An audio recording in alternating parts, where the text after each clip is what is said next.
एक बार राधा रानी अपने कक्ष में विश्राम कर रही थी और ललिता सखी उनके चरण दबा रही थी। बातें करते करते राधा रानी की आंख लग गई, पर ललिता सखी चरण दबाती रही। तभी कन्हैया कक्ष में आए और उन्होंने जैसे ही देखा कि राधा रानी सो रही हैं, तो ललिता सखी को चुप रहने का इशारा किया और उनके पास आके इशारे से ही उन्हें उठने और उनकी जगह खुद चरण दबाने की गुहार करने लगे।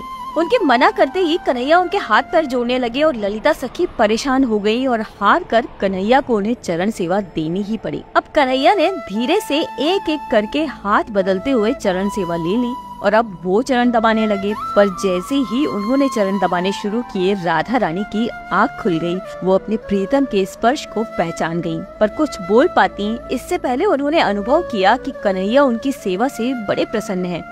अब इसी असमंजस में वो इतनी परेशान हो गई कि रोने लगी, परंतु कुछ कहा नहीं। कुछ समय बाद कन्हैया ने देखा कि राधा रानी रो रही हैं, तो वो हैरान हो गए और फौरन उनके आंसू पोंछते हुए बोले, आप रो क्यों रही हैं श्री? जब राधा रानी ने उन्हें अपना दुख बताया तो कन्हैया की भी आंख भर आई और वो बोले कि ये केवल आप ही कर सकती हैं श्री, कि हमारे सुख के लिए अपने कर्मों की भी चिंता नहीं की आपने। धन्य है आप और धन्य है राधा कृष्ण का प्रेम। तो कहिए राधे राधे।